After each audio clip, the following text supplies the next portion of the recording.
Welcome into CBS News 24/7. I'm Juliette Goodrich. World leaders, they push back against President Trump's latest tariffs, but is Trump open to a deal? Plus, another day of wild swings for U.S. stocks. We're watching the closing numbers on Wall Street. And then later, how American families will be impacted by Trump's tariffs. We're going to break down the foods that could cost you more at the grocery store. You're watching CBS News 24/7.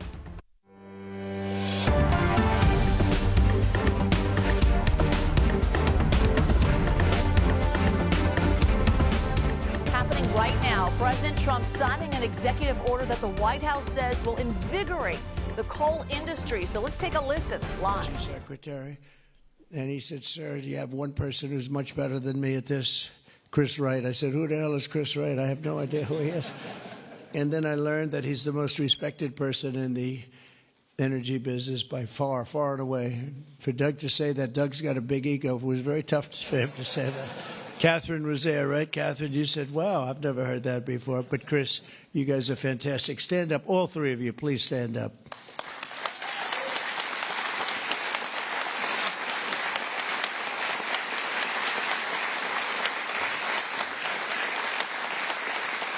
Right. That's a great team. It's no better team than that. And they're going to produce energy the likes of which nobody's seen before. You know, we need to do the AI, all of this new technology that's coming online. We need more than double the energy, the electricity that we currently have. You take all of the electricity in the country right now for houses, for buildings, for everything. We need to more than double it to be number one. We're now way ahead of everybody at AI. China's in second place, but way behind. And they're going to be producing a lot of energy and a lot of electricity for this. And so are we, and we're going to get approvals very fast. And I would say the man that's almost comparable to you in terms of the importance to this, maybe he's even more comparable, I hate to tell you, a guy named Lee Zeldin, who's a friend of mine for a long time. He was a great...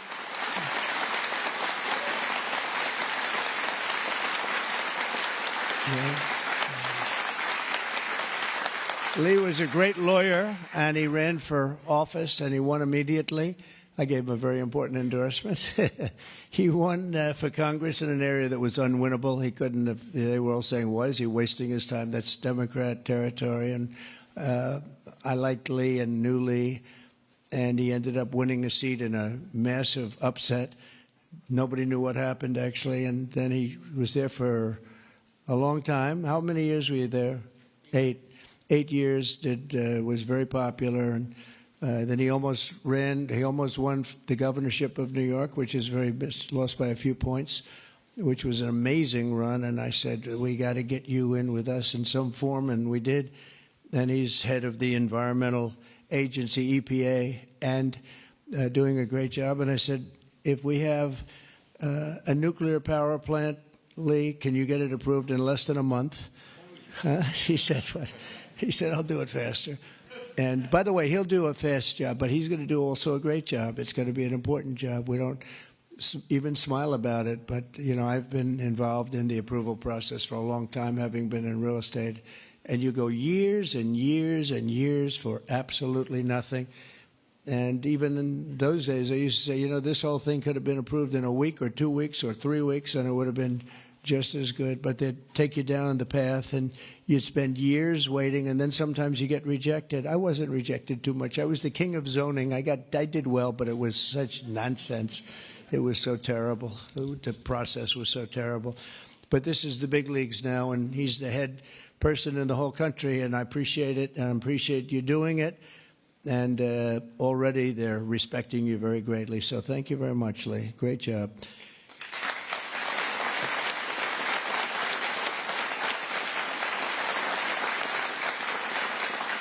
So we have a lot of senators and congressmen and women, and I'm going to just introduce the ones that I see here because, you know, it's always a problem when I do this because I leave one or two out, and that's the end. I never get their vote again. I never get their vote. It takes years to recover, but we'll give it a shot because Senator John Barrasso, who's my friend and a great gentleman. Thank you very much, John, for being here.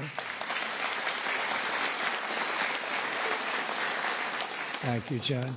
Cynthia Lummis, fantastic woman who believes like I do, and she believes like I do in these people, right? She believes in them maybe even more than I do. That's pretty good from day one. Thank you, Cynthia. You're doing a fantastic job. Kevin Kramer, my friend.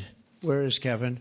Because Kevin, I think he was here because he had a problem, and I just will pay my respects. He wanted to be here so badly, but he had a difficult problem that he's working through, and we all love Kevin.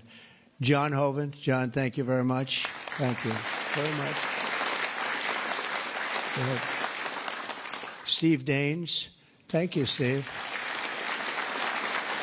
And Steve is a picker of great candidates, like he picked a guy named Tim Sheehy, who's here. Where's Tim?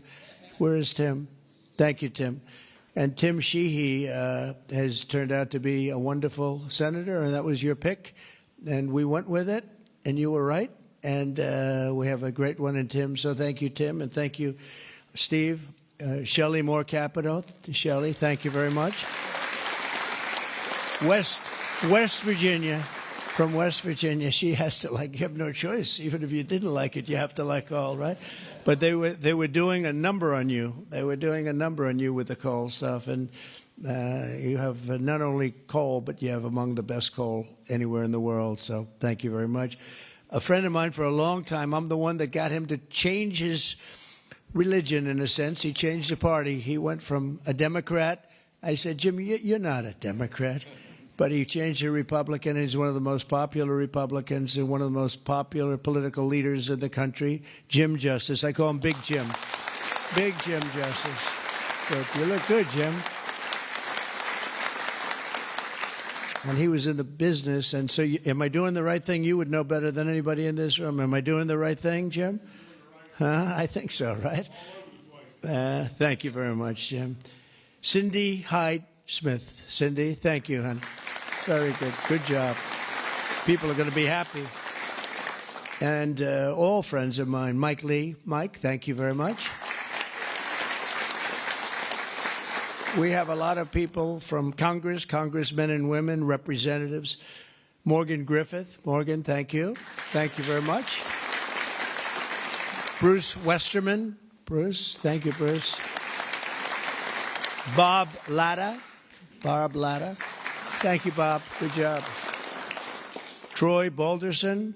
Troy, haven't seen you in a long time since that early race. I endorsed him before anyone knew who he was, and he ended up winning. That was another surprise, right? And that was a long time ago. Yep, you're doing a great job. Thank you very much, Troy. Carol Miller. Carol, thank you. Carol, West Virginia. Riley Moore. Riley. Hi, Riley. Thanks. Mike Boast. Mike, thank you very much.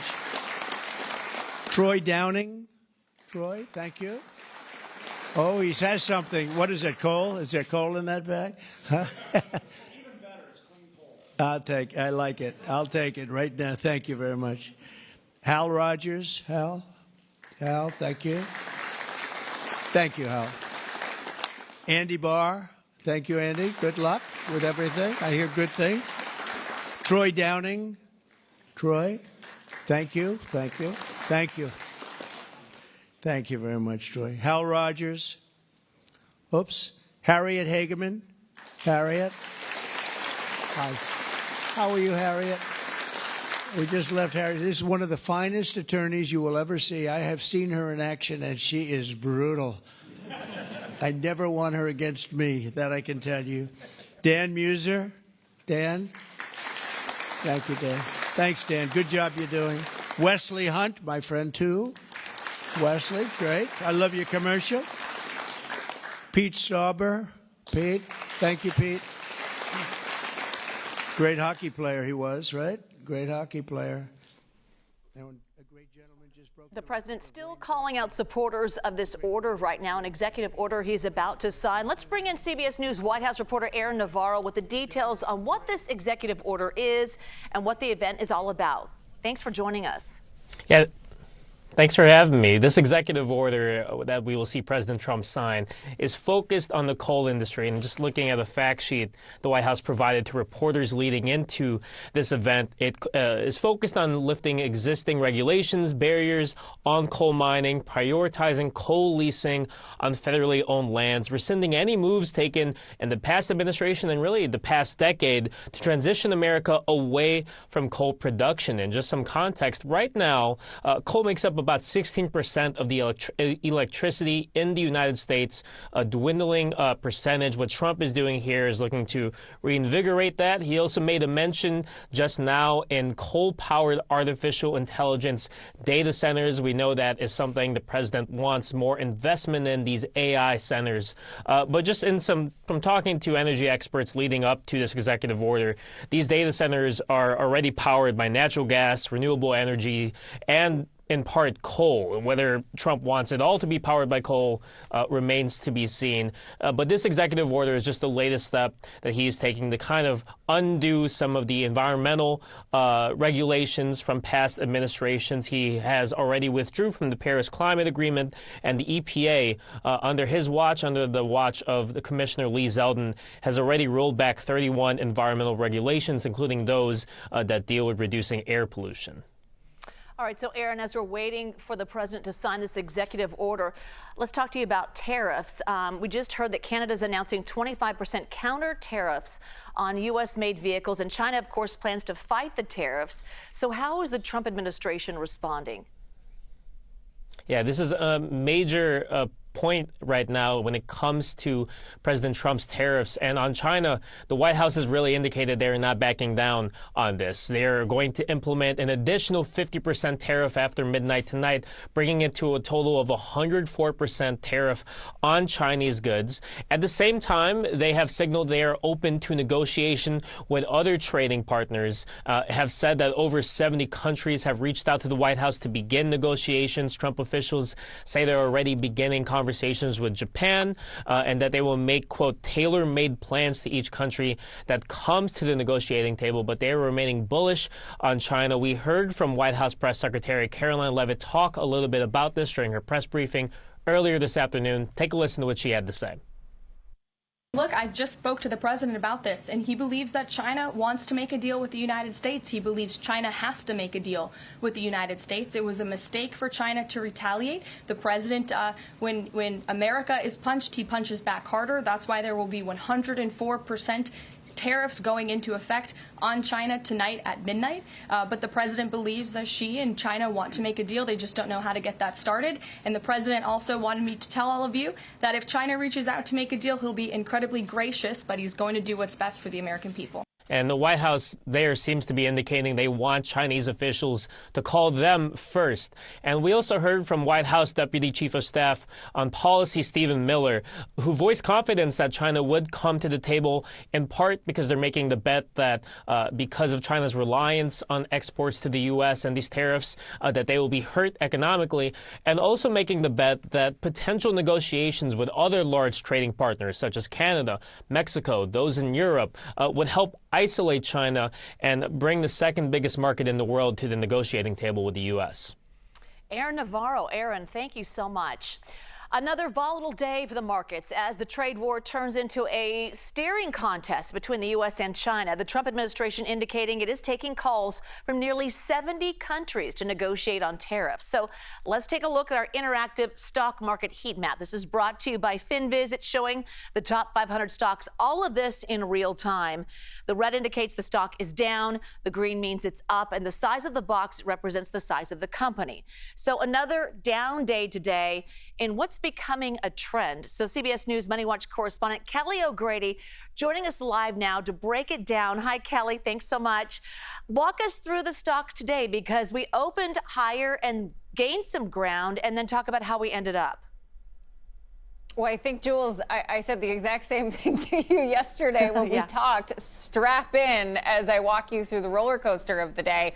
So, yes, we did open quite high. The Dow was actually up over 1,400 points at one time. There was a lot of investor excitement that there could be some negotiations and deals to be had. You know, we are hearing from the White House that over 50 plus countries are calling and coming to the table. And so there was a lot of excitement that maybe this deadline that's coming at midnight might not be as severe as originally expected. Then, as we got closer and closer to midnight, and none of those talks have yet materialized into firm deals or stays or whatever might come of those talks, you started to see that those gains start to go away. And around midday or so, we were still in the green. The last 30 minutes of trading, Jules, was I would look at my phone to just check where stocks were, and we were down close to 800 points at one point. We did ultimately finish up not as bad, but this really speaks to the volatility and just the reactionary mindset that investors are in right now. Yeah, I kept doing a refresh as well, and it certainly was changing, minute by minute. Let's talk about this. President Trump says all these tariffs will be worth it to bring manufacturing back to the U.S. So let's dig a little bit deeper. Are we set up for that? What would that look like in the United States?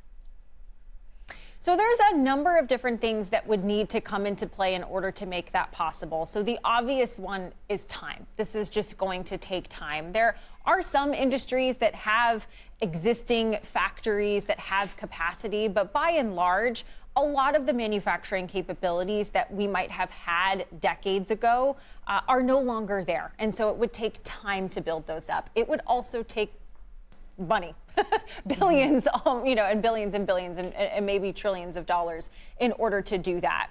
The other thing is labor. We need people to build out that manufacturing capability. Right now, the manufacturing industry is actually short people already in order to fill some of those tougher roles. And so if you bring more of that here, it's great in terms of more American jobs, but we actually need the bodies to fill those roles.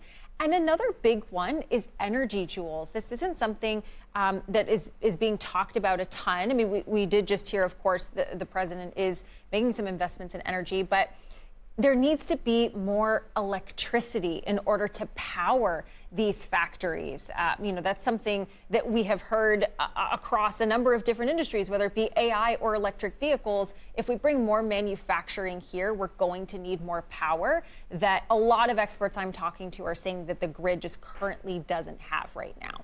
All right, Kelly O'Grady, as always, thanks so much. Turning now to some major decisions by the Supreme Court on two high-profile immigration cases. First, the court paused an order requiring the return of a Maryland father mistakenly deported to a prison in El Salvador. Second, the court allowed mass deportations to continue as long as certain rules are followed.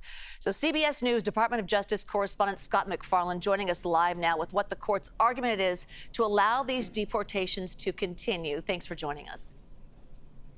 It's good to be here. This is a pause button that's been hit by the Supreme Court, and not the only time they pressed it today. We begin with the case of the Alien Enemies Act, this 18th century law that had not been invoked since internment during World War II that the Trump administration is trying to use for deportations of suspected foreign nationals. The Supreme Court has opened the door for the resumption of the use of that Alien Enemies Act, but they have a big caveat that there needs to be some form of due process for foreign nationals who'd be deported that way, which is not how it was employed March 15th, when 200 plus Venezuelan nationals were deported by surprise in the dark of night without a court remedy, and at least one mistake was made in the process. This will likely continue to be litigated by those representing Venezuelan nationals, and it'll likely be litigated in Texas versus Washington, D.C., where the initial case was brought. That's part of the venue argument that the Supreme Court put out last night. But in the meantime, deportations of this sort can resume so long as there's some form of due process. So the court also decided to pause an order that was requiring the return of a man that the Trump administration has admitted was deported by, I guess, an administrative error. Is that correct? So what's happening in that case? Yes, yet another pause button, as we referred to earlier. In the case of Mr. Abrigo Garcia, it was a mistaken deportation on March 15th. He had a court order previously that he was not to be sent to El Salvador, a country he fled when he was younger. He was sent to El Salvador along with the others on those flights March 15th. The Supreme Court is now reviewing the matter because a lower court judge in Maryland ordered the return of Mr. Abrigo Garcia by last night, midnight Eastern time. The Supreme Court hit the pause button, said they want to take a closer look at the arguments from both sides. What's key here is the Trump administration argues they can't bring him back now because he's in the custody of the prison in El Salvador. The Supreme Court will measure those arguments and see where things go from here. But in the meantime, the matter is on hold. It is frozen, and Mr. Abrigo Garcia remains locked up in El Salvador. All right, Scott, while we have you, let's talk about another pause button. The court also paused a lower court order requiring that certain probationary government workers be rehired. So let's talk about the argument there. Yeah, the federal workers, these probationary workers, the ones who are new to the job or have been newly promoted, they sued to get their jobs back, claiming a violation of due process in employment. A lower court sided with them, ordered they be restored to their jobs. The Supreme Court's putting that on hold. There's not an issue so much on the case as much as the Supreme Court says it was the wrong parties, the wrong people filed this challenge. It needs to be some other different class of people. It's unclear who that's supposed to be, but there'll be more lawsuits filed to try to restore these federal workers to their jobs. And my review of the case shows these are not just obscure agency employees. The Supreme Court is impacting through this decision Veterans Affairs employees, Department of Defense employees, two of the largest federal agencies in the U.S. government. Scott McFarland. Scott, thank you. Let's take you back out live to the White House, where right now President Trump is set to sign an executive order aiming to boost the coal industry. We will keep monitoring this throughout CBS News 24/7 and bring you new developments should they unfold. Plus, a roof collapse at a popular nightclub in the Dominican Republic leaves dozens dead. What we're learning about the victims next.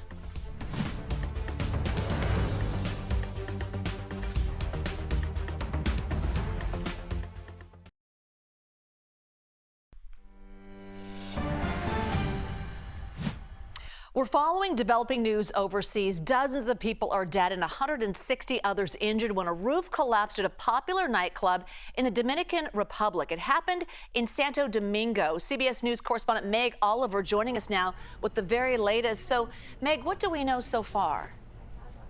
Juliet, the death toll continues to rise. At least 44 people have died and more than 160 are injured. 15 hours after the roof collapsed on hundreds of people at this nightclub, the frantic search continues for survivors as they remove heavy debris. As you can see there from that aerial shot, K9 dogs have been brought in to help in the effort. Now, the roof caved in around 1 in the morning at Jet Set nightclub in Santo Domingo. Witnesses say a thunderous sound exploded, followed by panic and chaos. One concert goer threw himself into a corner and says he narrowly survived because the beam over him didn't collapse. So many people were injured, ambulances had to take 2 to 3 people at a time to the hospital. The club has released a statement saying the loss of life leaves us in a state of profound pain and dismay. They're working with authorities to try and determine what caused this to happen. In the meantime, the club is asking for blood donations. Juliet? Yeah, it's just frightening to see that. So do we know anything about the victims right now? Yeah, news is just coming in, Juliet. CBS News has confirmed that former Houston Astros pitcher Octavio Dotel was killed. The World Series champ from 2011 was just 51 years old. We also know another former MLB player, Nelson Cruz's sister, Nelsie Cruz. She was the governor of Monte Cristi in the DR. She also has died. As we start learning more of the victims, their names and their stories, the director of the Center of Emergency Operations is holding out hope. He still believes there are many people still trapped alive. This is an active search and rescue scene at this moment. Juliet? All right, Meg Oliver. Thank you, Meg. Mahmoud Khalil, the former Columbia University student who participated in pro-Palestine protests, went before an immigration judge today. He's a legal resident with no criminal record. The Trump administration has accused him of being a Hamas supporter. CBS News legal reporter Katrina Kaufman joining us now. So thanks for joining us, Katrina. What are your key takeaways from this? Juliet, so what happened at this hearing is that the judge has set a deadline of 5 p.m. tomorrow for the Department of Homeland Security to produce evidence about why Mahmoud Khalil should be removed from this country. She's then set a removability hearing for Friday, and she says that if she doesn't get this evidence, she's going to terminate this case on Friday, Juliet. All right, Katrina Kaufman, thank you so much for that update there. Let's turn to severe weather now that slammed parts of the South and the Midwest. In all, at least 24 people have been killed in the storms. In hard-hit Kentucky, we have new drone video. It shows the extent of the devastating flooding happening in Frankfort. The governor says an 8-year-old was among those killed in the state's historic flooding. Unfortunately, we have some more tough news to share. Since our update yesterday morning, we've confirmed 2 more deaths, bringing our total to 4 individuals, 4 children of God lost to this flooding. The flooding shut down dozens of state roads and forced people out of their homes. CBS News' Nicole Valdez is in Frankfort with the latest. It was only a few hours ago where the road I'm standing on was once underwater. Now all that's left is a layer of mud caked on every home and business here in downtown Frankfort. It sits just alongside the Kentucky River, which still sits at major flood stage. Of course, so many in this community are trying to wrap their heads around the second flood event they've dealt with in just a 2-month period. Earlier, we met Chris Mays, the owner of a local tattoo shop here, as he waded through water to see the damage inside the business he's owned for the last 10 years and barely had words to describe it. He says he's truly lost everything and isn't sure whether he'll be able to recover and rebuild. It's a situation that so many Kentuckians are dealing with, and several others dealing with the loss of their loved ones. Across the region, we know more than 24 people have lost their lives.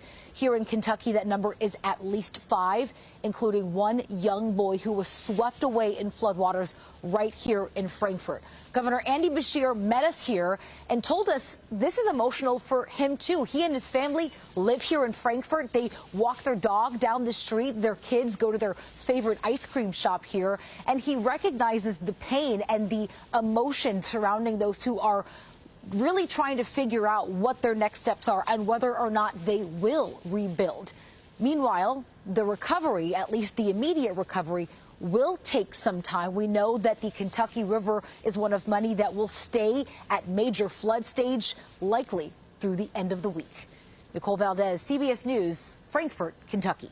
All right, we come back out live to our CBS News 24/7 maps. Zoe Mintz joining us to kind of give us a look, and you were saying the green really shows where the areas are that are impacted. Yeah, I mean, if we take back a look at below my feet and show you all of these dots in green, they kind of look like, I don't know, little bugs on our map. They're not bugs, they're alerts, they're polygons. It spans all the way from Texas over to the Carolinas and up across the Mississippi Valley, including the Ohio River Valley as well. But the hardest hit spots, as we showed you, Arkansas, Tennessee, Kentucky, widespread major river flooding currently going on. But like Nicole showed you, those river levels will continue to go down, and that is great news as the storm system that brought all of this rain and brought all of this flooding has quickly made its way off the east coast of the United States. That is great news. There's going to be a couple of days that we can pick up the pieces, but you notice on the northernmost edge of this system, snow is falling. Yes, the northeastern part of the United States, including Maine, Vermont, New Hampshire, could potentially see up to 7 inches of snow in spring. Don't forget, it's officially spring, but it's definitely not feeling like that for many Americans. Right below my feet, these are freeze watches and freeze warnings that are in effect, as these areas are not used to seeing freezing temperatures this time of year, and any sensitive vegetation that is outdoors is likely going to die overnight tonight, as we are going to continue to see again widespread freezing temperatures from the Midwest all the way to the east coast of the United States. That includes the Carolinas and up to Virginia. So if you do have any sensitive vegetation outdoors, again, cover it, bring it inside tonight. It is going to be a chilly one out there as that storm system departs, but we're already tracking our next storm system that will be developing later tomorrow evening and continuing into Thursday and Friday. Again, it will be across the central parts of the country where anywhere from 1 to 3 inches of additional rain is possible. But the good news with this upcoming system, Jules, is the fact that it's not landing on the exact same spot as the one that we saw last week. So yes, there is going to be an additional 1 to 2 inches of rain, but not an additional half a foot to a foot like what we saw last week. So there is definitely going to be time to pick up the pieces to continue to dry out over the week ahead. Yeah, a little bit of a break. Exactly. All right, Zoe, thank you. Another senior military officer forced out by the Trump administration, what the Pentagon is saying today. You're watching CBS News 24/7.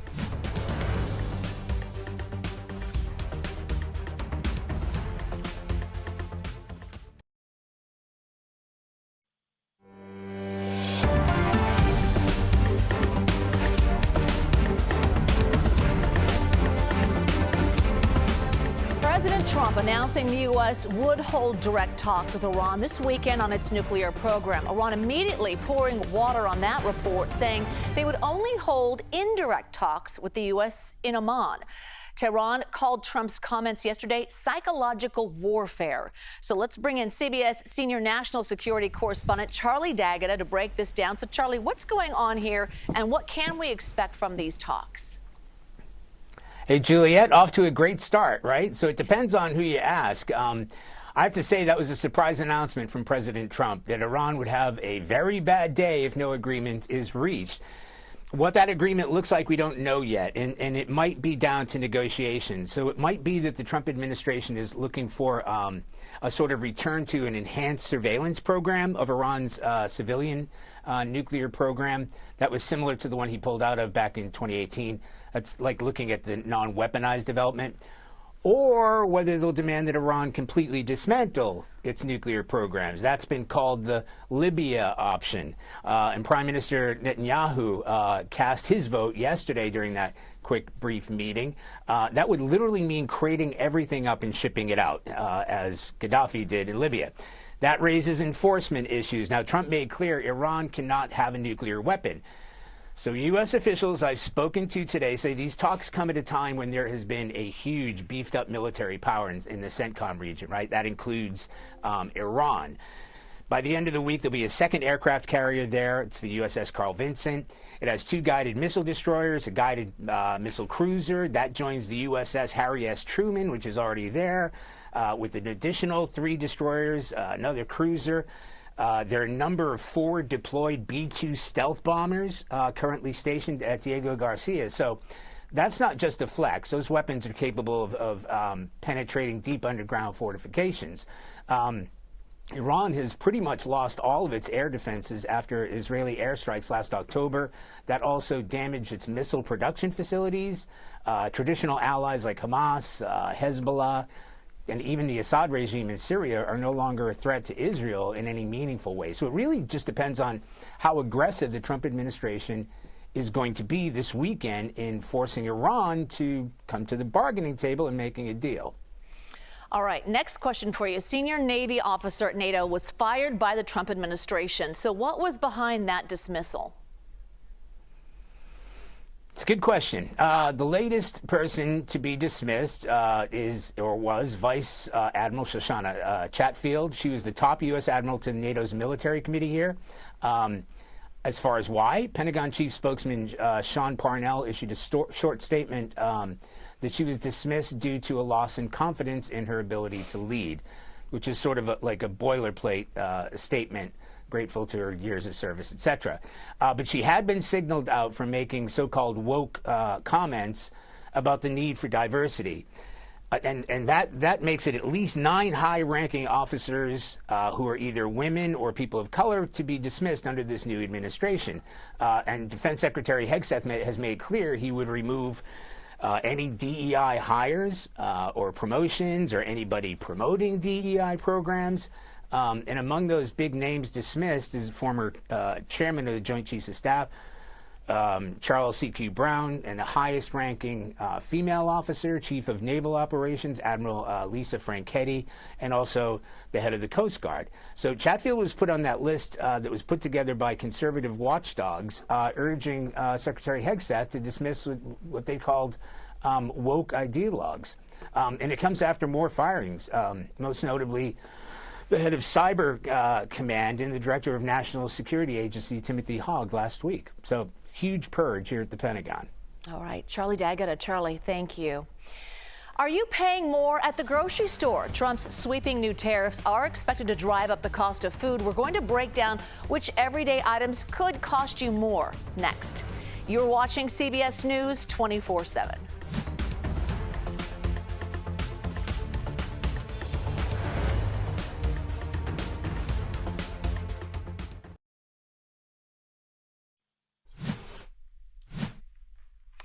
This is video captured by our chopper moments ago. It shows a large demonstration on the UCLA campus in Los Angeles.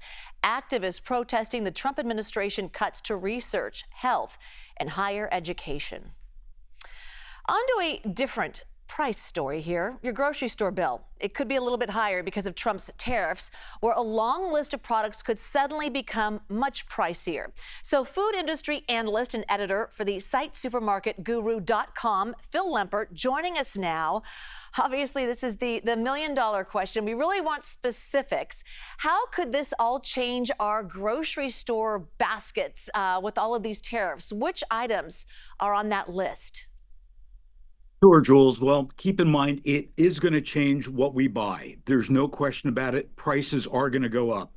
So, for example, when we look at produce, and we import about $27 billion worth of fruit every year, $20 billion worth of vegetables every year, 2.7 billion bananas every year. So, when we look at these tariffs, and especially on bananas, because there are tariffs on Guatemala, Ecuador, Costa Rica, that's going to be more expensive, and in some cases, even shortages. If we look at apple juice, for example, 60% of all the apple juice that we consume here in the U.S. comes from China. We import about $18 billion worth of beverages every year. Now, when we look at wines from Italy, 2.5 billion, from France, 2.5 billion. Our number one beer here in the U.S. Actually is a Mexican beer, Modelo Especial. We import $5.6 billion of that. So while the numbers that we're hearing from the administration says, oh, grocery prices might go up, 1.5% to 2%. On average, that's true. But when we look at these specific categories of imports, it's going to be a lot higher. We've got this tariff on Vietnam, where we import just so much of our shrimp from, 46%. That means the price of shrimp is going to go up probably at least 50%. So I'm hearing produce, seafood, coffee, everything that we're showing on the screen right there. Now, President Trump has told American farmers to ramp up its production in response to the tariffs. So what do you say to that? Can we grow everything? No, absolutely not. The people who are doing this tariff know nothing about the food industry. The food industry is global, and in fact, we used to grow a lot of our foods here. Keep in mind that about 99% of all the foods in the supermarket started in the ground. Even Twinkies have ingredients that started in the ground.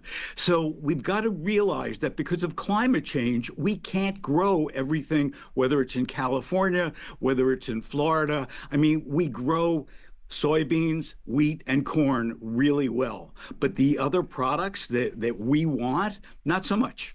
Okay, I didn't know that about Twinkies. Anyway, moving on. What is the advice to consumers? Do we stock up? Do we just wait and see? What's your advice? I think we do stock up, but it depends on what the products are. So, for example, you don't want to stock up on produce because it has a short shelf life. But canned beer, for example, you could stock up on. Tequila from Mexico, you can stock up on. Some of the wines. In fact, I was looking at some reports this morning that said wines could go up easily from the EU about 30%. Because keep in mind, it's not just the tariff, but what happens is the tariff gets passed on from the exporter to the distributor to the retailer. So everybody adds a little bit more to it. So when we hear this 10%, that could easily translate to 15 or 20%. Also, you're going to laugh, but toilet paper and paper towels, just the way we had during the pandemic, they could be at risk because we get a lot of our wood pulp from Canada. All right, Phil Lempert, good advice. Food industry analyst and editor for the site supermarketguru.com. Thank you so much. Meantime, A group of workers in Michigan say Trump's tariff could be good for business. Shrimpers in South Mississippi say they support the duties on imported seafood. Why? Well, they say they have to compete with the products coming in from overseas. We have our shrimpers that are going out in their boats, and they have to be able to pay for fuel and for ice, and then we have to pay our American workers in the factory. And, you know, we've got this wild-caught product, which is a lot different than dealing with a pond-raised product, which are, you know, it's coming from overseas. It's coming from countries that don't have minimum wages. If you have more questions about the president's new tariffs, we've got answers. Just go to the CBS News Instagram page and add your question in the comments on this post. You can also scan this QR code. It is on your screen.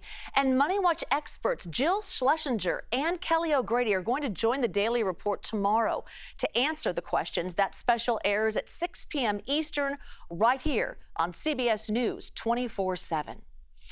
Lottery players, listen up. New changes coming to Mega Millions that could give you a better chance of winning. Could, but it could cost you more. We're going to explain. Stay with us. You're watching CBS News 24/7.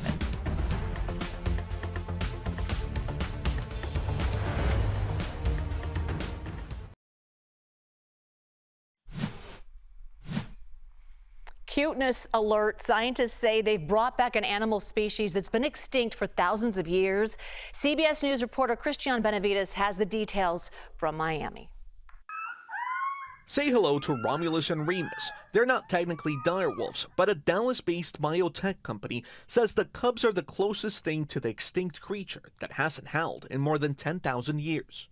Colossal Biosciences claims it produced 3 direwolves by modifying the DNA of modern gray wolf using the genome it uncovered in a direwolf tooth and fossils dating back 72,000 years. They're genetically really similar, 99.5% similar, and phenotypically their morphology is also similar, only direwolves are larger, more muscular. But the company hasn't shared evidence to back up its breakthrough, leaving some scientists skeptical. When you claim all these great big things and then you don't provide the associated evidence, especially in something as controversial as this, that is a massive red flag. If Colossal's claim is true, global ecology professor Corey Bradshaw says it's best to take these findings with a grain of salt. We don't have the technology to modify entire genomes.